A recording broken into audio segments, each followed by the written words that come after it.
¿Cómo están? ¿Cómo los ha tratado la lluvia? ¿Han sido valientes de salir? Por lo menos antes llovía mucho. Los felicito a todos. Y bueno, quiero también felicitar y dar la bienvenida a Nelly, que es la otra abuela de Eloísa, que hoy está con nosotros. Así que para mí también es un motivo de alegría. Así que bienvenida, Nelly. Dios le pueda bendecir. Bien. Vamos a compartir, no sé si se recuerdan, en mensajes anteriores estuvimos hablando de Jesús y Nicodemo, ese encuentro que había tenido lugar ahí en la noche, ¿no? Y en otra oportunidad estuve hablando del buen samaritano, ¿no? Esta persona que ayudó a aquel que estaba en problemas, ¿no? Que había sido golpeado y lastimado y dejado ahí para que muera. Y en esta oportunidad vamos a hablar de Juan capítulo 4. Vamos a seguir en otra oportunidad que me toque, cuando el Señor nos disponga, ¿no? Vamos a ver una parte del capítulo 4. Pero vamos a hablar principalmente de este encuentro también que tiene, este encuentro personal que tiene lugar así, junto a un pozo, con una mujer samaritana. Así que estuve mirando algunos videos de este encuentro, y este que vamos a pasar me pareció el más fidedigno, el que más se asemeja realmente al criterio bíblico, en mi opinión, ¿no? Hay otros también, pero vamos a ver si podemos proyectarlo y escucharlo. ¿Cómo tú, siendo judío, me pides a mí de beber, que soy mujer de Samaria? Los judíos no tratan a los samaritanos. Si conocieses el don de Dios, y quién es el que te dice dame de beber, tú le pedirías a él, y él te daría agua viva. No tienes con qué sacarla, y el pozo es hondo. ¿De dónde pues quieres el agua viva? Eres mayor que nuestro padre Jacob, que nos dio ese pozo, del cual bebieron él y sus hijos y sus ganados. Quien bebiere de esta agua volverá a tener sed. Mas el que bebiere del agua que yo le daré no tendrá sed no más, sino que el agua que yo le daré será en él una fuente de agua que brote para la vida eterna.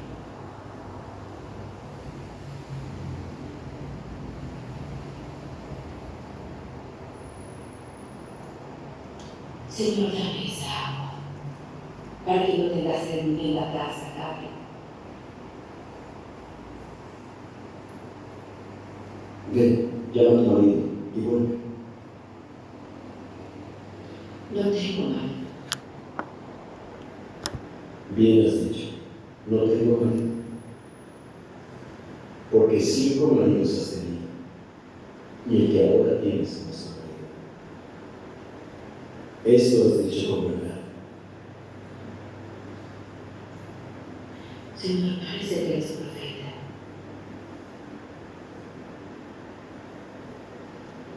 Nuestros padres adoraron en ese monte, pero vosotros decís que es en Jerusalén donde se debe adorar. Mujer, créeme, que la hora viene cuando ni en este monte ni en Jerusalén adoráis al Padre. Vosotros adoráis lo que no sabéis. Nosotros sí sabemos que la salvación viene de los judíos, pero la hora viene, y ahora es, cuando los verdaderos adoradores adorarán al Padre en espíritu y en verdad, porque también el Padre busca tales para que le adoren. Dios es espíritu, y los que le adoran es necesario que le adoren en espíritu y en verdad.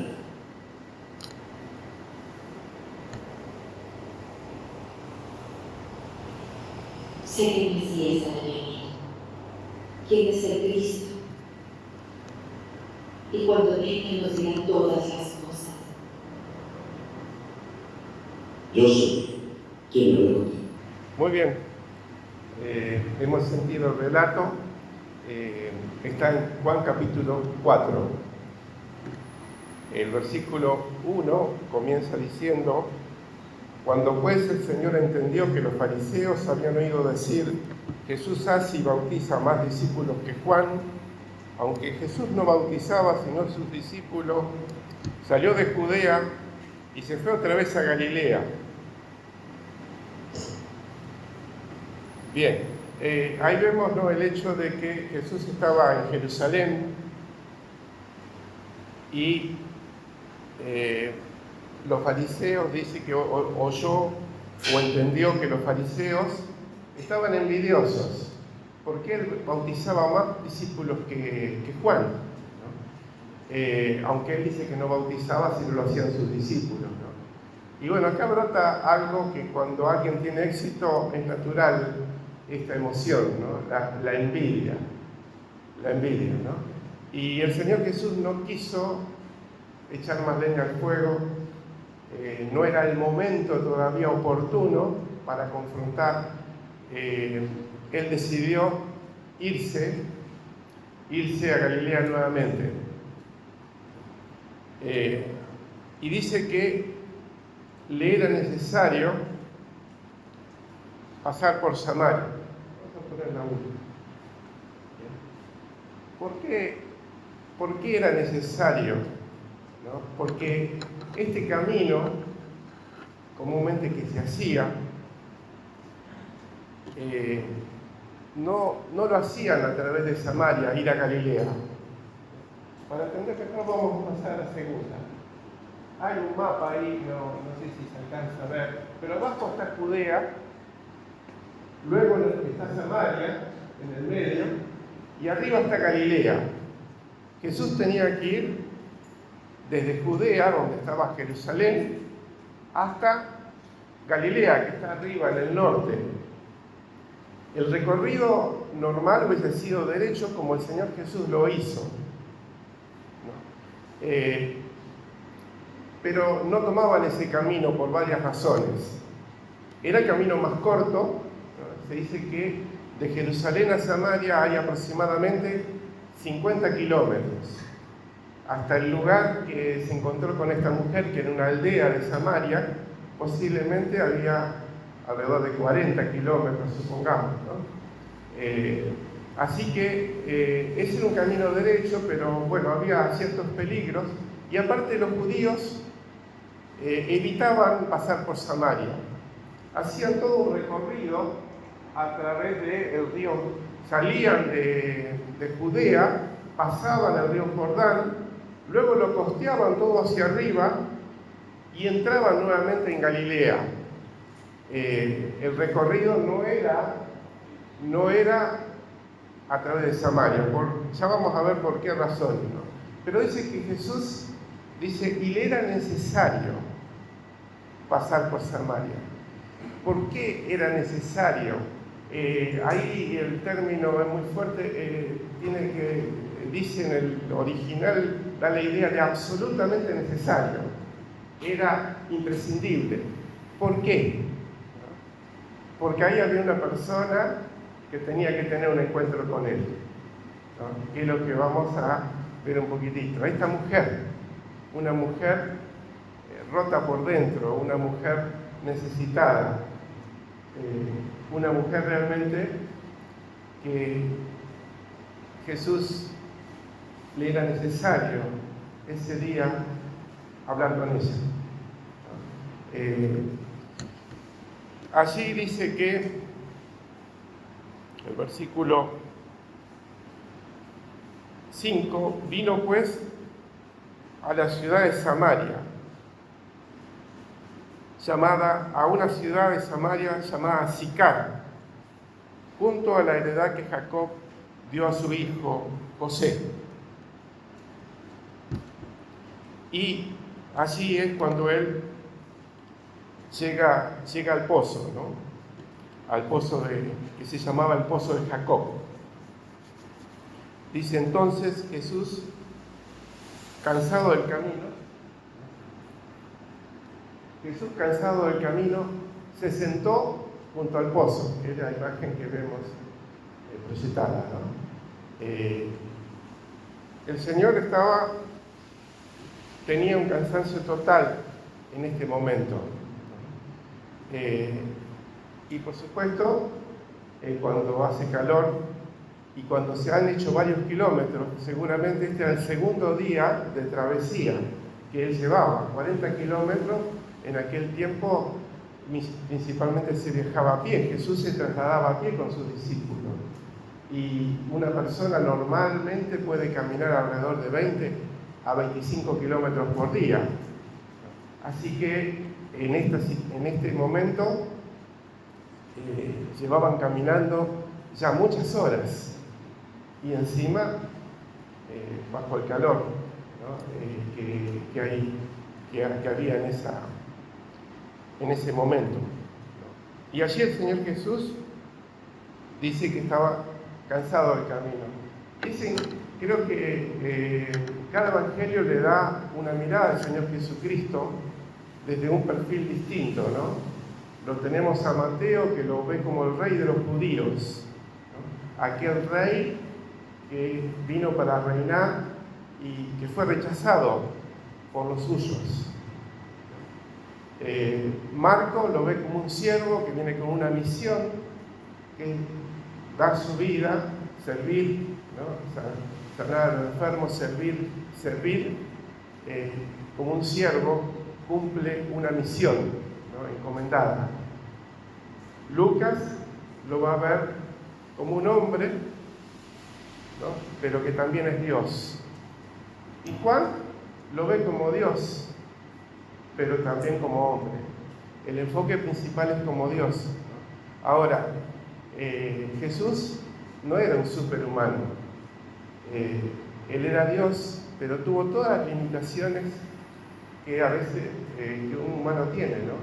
Entre ellas vamos a ver aquí que sintió cansancio, algo común, ¿no? Que nosotros también lo hemos sentido. También tuvo sed. Creo que la sed es común para todos. Nadie puede vivir sin tomar agua, ¿no? Así que vemos a Jesús en Juan, que también durmió. Vemos que también lloró. Y todas cosas que muchas veces hemos tenido que pasar nosotros por esas mismas cosas, ¿no? En todo Él se identificó con nosotros. Él era 100% hombre y 100% Dios. Porque como Dios también calmó el mar, calmó la tempestad, resucitó a una persona que llevaba muerto hacía 4 días, que era Lázaro, ¿no? Y hizo obras que solo Dios puede estar haciendo, ¿no? Pero acá vemos la parte humana. Cansado del camino, se sentó junto al pozo. Este lugar, esta aldea, que la Biblia llama Sicar, hoy en día se llama Ascar. Y la ciudad, digamos, que está cerca, que es una ciudad muy próspera, hoy en día se llama Nablus, y forma parte de Cisjordania, solo como información. El lugar allí era ideal para hacerlo, porque allí había un manantial, un pozo. En aquel tiempo no había agua corriente que llegaba al domicilio, ¿no? Las personas tenían que diariamente hacer esta labor, ir a buscar agua, y para eso llevaban 1 o 2 cántaros, ¿no? Luego lo traían, si era uno, algunas personas lo traían sobre la cabeza y otro con un palo sobre el hombro. Era una tarea bastante tediosa porque se tenía que hacer todos los días, ¿no? Todos los días. Y en algunos casos, súbitamente también tenía que ir a hacerse más de una vez, porque tal vez no era suficiente el agua para el hogar, ¿no? Pero esta tarea comúnmente la hacían las personas de clase baja, era una tarea que comúnmente la hacían los siervos, el ir a buscar el agua. Y si ustedes tendrían que ir a un pozo, ¿no?, con un calor grande, ¿no?, porque aquí dice también, dice que era el mediodía. Jesús, cansado del camino, se sentó junto al pozo y era como la hora sexta. Las horas se tomaban desde que salía el sol hasta que se ponía, y entonces la tercera hora sería a las 9 de la mañana, tomando las 6 de la mañana a las 6 de la tarde, la tercera hora era a las 9 y la sexta hora era el mediodía. Y de noche, a partir de las 6 de la tarde, estaban lo que se llamaban vigilias, ¿no? La tercera vigilia, la cuarta, la quinta, y así sucesivamente. Era el mediodía. El mediodía es el momento en que el sol, sus rayos dan más plenamente sobre las personas, ¿no? No se elegía ese horario para ir a buscar agua. Comúnmente se iba a la mañana temprano o cuando el sol bajaba a la tardecita, ¿no?, cuando empezaba a haber un poco más fresco. Esta mujer va ahí en ese momento, ¿no? Dice que vino una mujer de Samaria a sacar agua.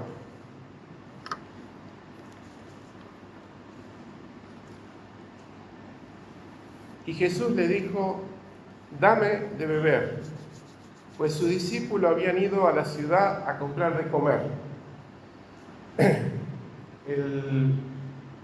Este dame de beber que el Señor Jesucristo le pide, agua, estaba con sed, los discípulos no estaban.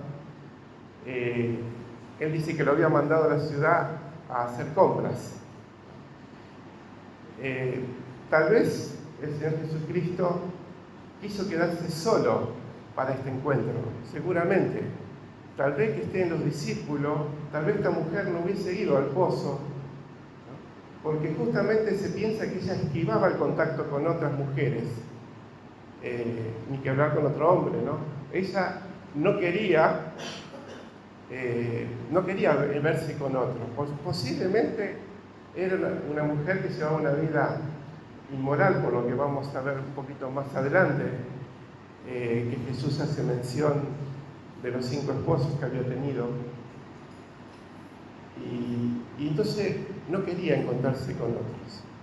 Elige el mediodía, ¿no? Y bueno, había allí un forastero, estaba allí el Señor Jesucristo. Y el Señor lo manda a decir, porque podía haber mandado a 3 de ellos, o a 1 o a 2.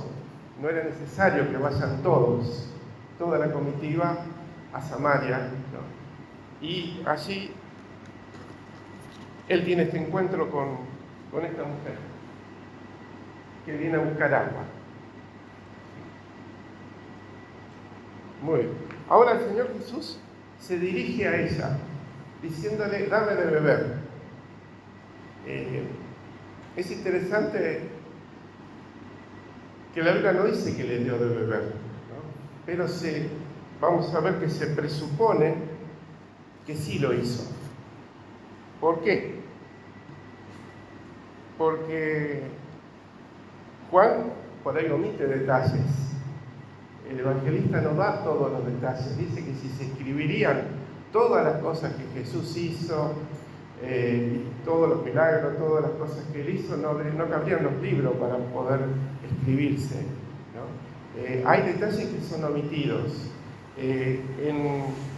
La hospitalidad era un valor muy importante en el Oriente, y el agua no se le negaba ni aún a un enemigo. Era como algo que se daba aún a los enemigos.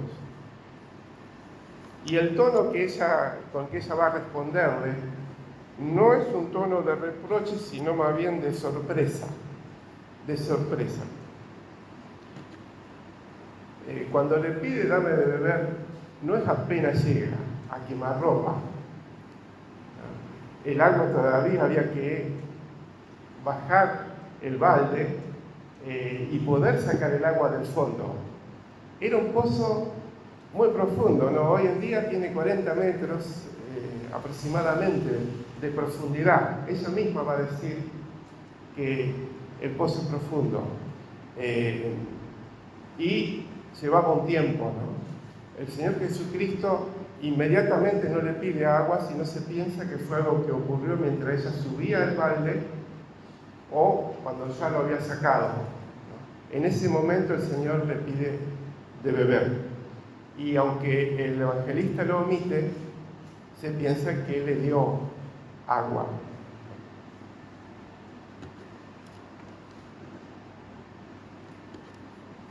Ahora, el Señor Jesús aquí rompe con varias barreras, ¿no? Una barrera que rompe es la barrera racial. Dice que esta mujer se sorprende, porque dice, la mujer samaritana le dijo, estoy leyendo el versículo 9, ¿cómo tú, siendo judío, me pides a mí de beber, que soy mujer samaritana? Porque judíos y samaritanos no se tratan entre sí. Rompió una barrera, que era la barrera racial.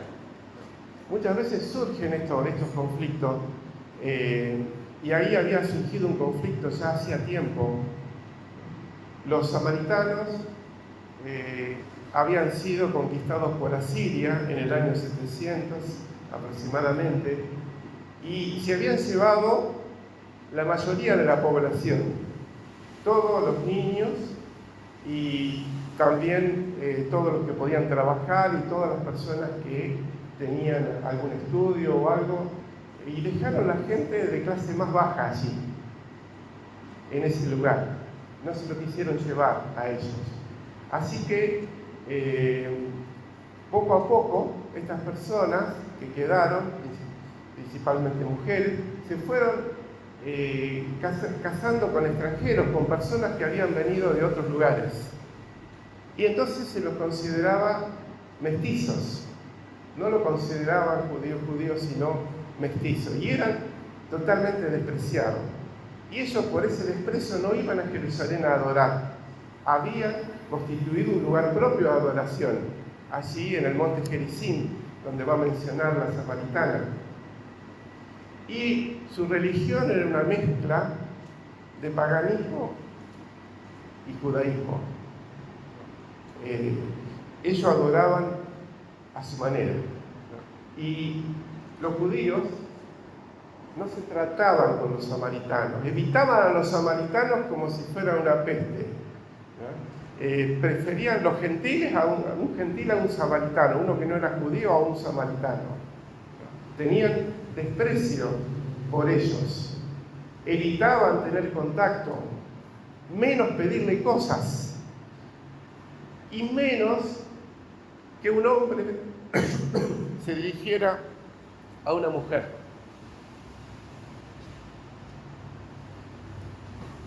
El hecho de que un hombre se dirigiera a una mujer y encima samaritana y encima que le diera de beber con el vaso que ella usaba, ¿no? Que dice que los judíos evitaban, ¿no? tomar del vaso de otra persona, era como una contaminación, ¿no? Y el Señor Jesús lo vemos así rompiendo barreras, barrera racial, barrera cultural, porque un hombre comúnmente en público no hablaba con una mujer. En la próxima que tengamos vamos a ver cómo era el escalafón social en aquel tiempo, pero las mujeres estaban en uno de los escalafones más bajos. Prácticamente ellas no podían pedir el divorcio, sí lo podía estar haciendo el hombre, y en público no podían prácticamente estar teniendo protagonismo. Ni siquiera el hombre podía hablar en público con su mujer o con su hija o con su hermana. Eso no era del todo bien visto. Y el Señor Jesús rompe esa barrera. La tercera barrera que rompe era una barrera moral. El hablar con una mujer de dudosa reputación. Dice que sus discípulos, cuando vinieron al verso 27 y lo vieron hablando con una mujer, se sorprendieron. Pero por respeto no le dijeron nada, dice el verso 27. pero fue de gran sorpresa. Y Señor Jesús, vemos aquí que en el proceso de salvar un alma, Él va a estar rompiendo distintas barreras. La barrera racial, la barrera cultural y la barrera moral. Ahora, ¿quién era esta samaritana? Vamos a pasar al siguiente.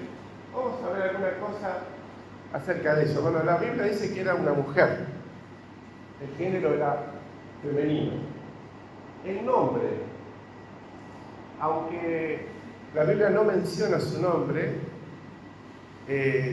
según el cristianismo oriental, dice que el nombre de ella es Fotina. Fotina. Tradición, puede ser real o no, pero así dice la religión oriental. El cristianismo oriental menciona que se llama Fotina y que ese nombre significa la luminosa. El lugar donde se encuentra, bueno, dijimos que era Sicar, una aldea que hoy en día se llama Ascar y que pertenece a Nablus, Cisjordania, Palestina. Su nacionalidad, samaritana, totalmente despreciada por los judíos. Su estado civil, bueno, múltiples uniones. Representa una vida de relaciones rotas y búsqueda de satisfacción. Sigamos el siguiente. Su condición social, bueno, marginada socialmente, dice, debido a su reputación y vida personal. Va sola al pozo, lo que sugiere cierto aislamiento, ¿no? No quiere encontrarse con otras personas, lo que mencionamos. Su condición económica, de recursos bajos, va a hacer una tarea que realizaban comúnmente los siervos, sacar agua. Su carácter espiritual, con Jesús muestra apertura e interés en encontrar la verdad y sostiene un diálogo. Su actitud, es una mujer curiosa, es una mujer cuestionadora, es una mujer dispuesta a dialogar con Jesús a una transformación y fe. Y por último vemos el símbolo que representa la reconciliación entre diferentes clases sociales, entre diferencias sociales y religiosas, mostrando que la gracia rompe todas las barreras. Así tenemos un panorama de esta mujer.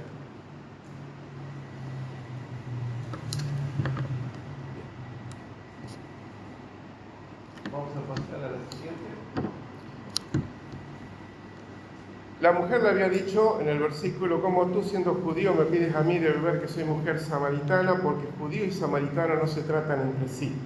Respondiendo Jesús le dijo: si conocieras el don de Dios y quién es el que te dice dame de beber, tú le pedirías y él te daría agua viva. La mujer le dijo: Señor, no tienes con qué sacarla y el pozo es profundo, es hondo. ¿De dónde pues tienes el agua viva? Vemos aquí, cuando Jesús habla, él le dice que él le puede ofrecer un agua viva, ¿no? Y dice: si conocieras el don de Dios, verso 10, si conocieras el don de Dios y quién es el que te dice dame de beber, tú le pedirías y él te daría del agua viva. Acá apela un poco a la curiosidad de esta mujer y le dice, le habla ahí del don, de quién es el que te dice si supieras. Y luego le dice, tú le pedirías y él te daría, ¿no? Si tú quisieras, si tú conocieras. Son expresiones, ¿no?, que apelan a su curiosidad y a su mente, ¿no? El Señor va trabajando en ella y le dice que tiene un agua mucho mejor que la que hay en el pozo para él poder ofrecerle. Ahora le da a entender que ella no conoce, que ella no sabe, porque hay requisitos. Vamos a pasar al siguiente. Dice, es un don.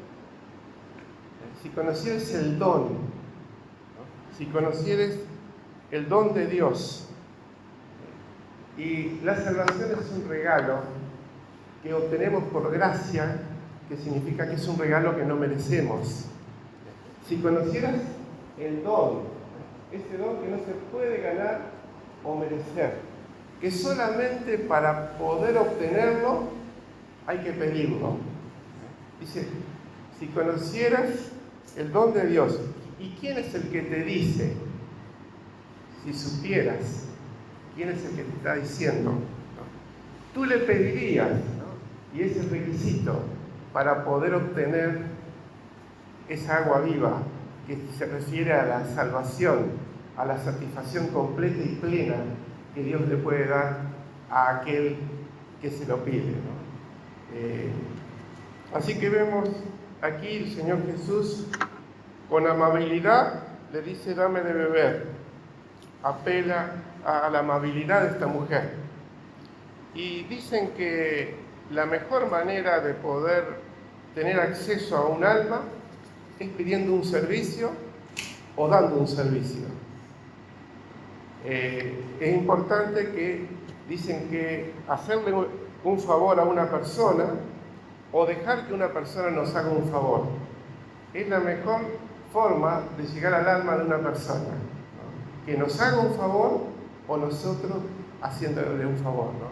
Y el Señor Jesús aquí combina las dos cosas, porque le pide el agua física, ¿no? Y luego le ofrece el agua viva.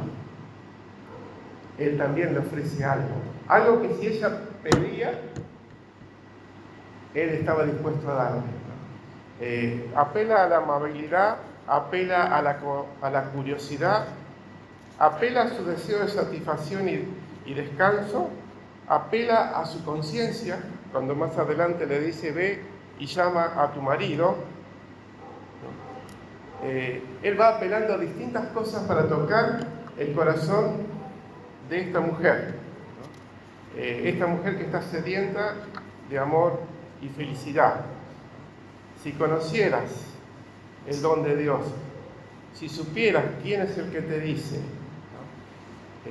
Si quisieras pedirle esta agua, ¿no? Él te la daría.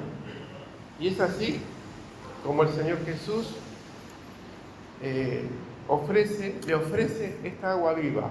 Ahora, agua viva es el agua. Ese era un manantial, había sido un manantial que Jacob había cavado, por eso se lo llama el pozo de Jacob.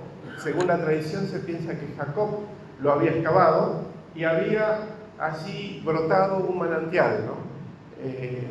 Una fuente de agua, ¿no? Lo que es muy valioso en ese tiempo, ¿no? Y se dice que ese lugar, bueno, iban muchas personas diariamente a buscar agua a ese lugar, ¿no? Pero Jesús, cuando le habla del agua viva, ella entiende que es el agua del manantial que está en lo profundo, que alimenta ese pozo. Pero arriba, comúnmente, está el agua estancada del pozo, ¿no? Cuando ella le habla de agua viva, cuando Jesús le ofrece el agua viva, ella entiende que es el agua que está en lo profundo. Él dice, no tenés con qué sacarla y el pozo es hondo. Así que ella entiende físicamente, ¿no? de esa agua, ¿no? Y ella dice, Señor, dame esa agua para que no vuelva a tener sed, no vuelva a buscarla, ¿no? Seguimos la pregunta. Sí, volumen anterior. Le dice que para que no vuelva nuevamente a buscar esa agua. Había un interés en ella que se había creado. Ella le pide el agua, pero ella estaba hablando del agua física, el agua que soluciona momentáneamente la sed. Jesús le hablaba de una agua profunda, un agua viva, un agua que solo Él le podía dar, ¿no? Que es la vida eterna y la satisfacción total, ¿no? Vemos allí, como muchas veces pasa, que podemos presentar el Evangelio y la persona quiere tomar la decisión de recibir a Cristo, pero lo quiere hacer tal vez para que se solucionen los problemas, para vivir mejor, pero no está pensando en solucionar el problema de su alma puntualmente, ¿no? Así que el Señor Jesús le ofrece esta agua y luego le va a decir que traiga a su marido para hablarle y hacerle ver su condición, porque para poder recibir el regalo de la vida eterna, para poder recibir esta agua, este don gratuito, es necesario reconocer nuestros pecados. Por eso el Señor Jesús tiene que apelar a su condición moral. Vivía en inmoralidad, había tenido 5 maridos, tal vez algunos de ellos podían haber muerto. En aquel tiempo había muchas guerras, muchas cosas, pero seguramente los 5 es difícil, ¿no? Tal vez algunos se habían divorciado. Había pasado por varias relaciones que se habían roto y seguramente le habían producido un daño por dentro de eso. Y estaba conviviendo, porque ella le dice, no tengo marido, cuando el Señor Jesús le pregunta, y dice, bien has dicho, no tengo marido, porque 5 maridos has tenido y el que ahora tienes no es tu marido, ¿no? Vivía en concubinato, vivía con un amante, vivía con una persona que no era su marido. Y ella es confrontada con ello. Y terminamos, vamos a avanzar a la siguiente. Avanzamos a la siguiente. Acá vemos como un proceso que se va dando en ella. Cuando él le dice, 5 maridos has tenido, Señor, me parece que eres profeta, dice, ¿no? En el verso 9 lo ve como un judío que se extraña que se dirija a ella. En el verso 11 lo llama Señor. En el verso 19 le dice, me parece que tú eres profeta. Y al final menciona al Mesías, que había de venir y le iba a revelar todo. Vemos un proceso en su vida, un proceso que termina yéndose gozosa a contarle a las personas acerca de su encuentro con Jesús. Este encuentro, ¿no?, que había transformado su vida. Este encuentro allí junto al pozo que produjo un cambio significativo en su vida, un cambio profundo. El experimentar, conocer al Mesías. Y Jesús le dice, yo soy el que habla contigo, cuando le menciona al Mesías, ¿no? Y pocas veces Jesús hizo esta afirmación, y se lo hizo a una mujer y samaritana. Abiertamente le dijo, yo soy el que habla contigo. Hay muchas más cosas para ver, pero no quiero ser pesado, ya se nos pasó el tiempo. Así que bueno, esta oportunidad de encontrarse con Jesús, que tuvo esta mujer, ¿no?, creo que todos nosotros hemos tenido un encuentro con el Señor Jesucristo. Él se presenta, ¿no?, con amabilidad, con amor, ¿no?, y nos da la oportunidad de poder conocerle, primeramente, de poder obtener esa agua que da satisfacción a nuestra vida, ¿no? Tal vez hemos pasado también en nuestra vida, como esta mujer, por experiencias malas, ¿no? Tal vez esta mujer tenía entre 40 y 50 años aproximadamente, por lo que se piensa que había pasado por varias relaciones, y estaba cansada tal vez, no quería ver a nadie, todos la juzgaban, la condenaban, hablaban de ella cuando pasaba, ¿no? Y ella tiene este encuentro ahí en esa hora inusual, porque Dios, Jesús, era necesario que se encontrara, que pasara por Samaria, porque ahí estaba una mujer que lo necesitaba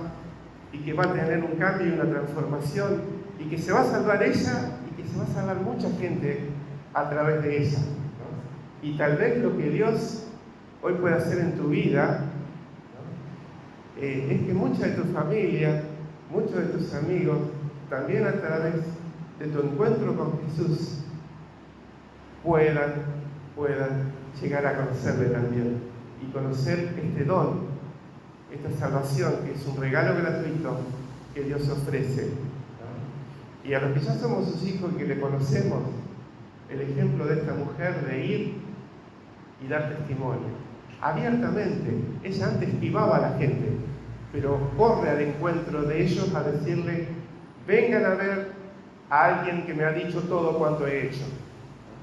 Y trae personas a Jesús. Y eso es lo que tenemos que hacer nosotros: traer personas a que tengan un encuentro con Jesús. Que el Señor nos ayude a cumplir con esta misión, ¿no? Y que muchas personas puedan conocerle a través de nuestro testimonio, a través de nuestra invitación. Vamos a terminar con una palabra de oración. Señor, te agradecemos por tu palabra, te agradecemos por la persona de Jesucristo, por su amor, por su amabilidad, por su paciencia, por su tiempo, por todo lo que mostró, Señor, hacia esta mujer. Gracias porque tú, Señor, cuando quieres salvar a alguien, vas haciendo todo un proceso en su vida, como le hiciste, Señor, en la vida nuestra. Gracias porque te hemos podido conocer, hemos podido disfrutar de la seguridad de la vida eterna, hemos podido tener ese regalo, ese don que tú ofreces gratuitamente, solamente pidiéndotelo. Gracias por ser tus hijos, Señor, y te pido que tú puedas llegar a la vida de muchas personas que todavía no te conocen y que nos uses a nosotros como los medios, como los instrumentos para que puedan tener un encuentro contigo. Padre, te pedimos todo esto en el nombre del Señor Jesucristo. Amén.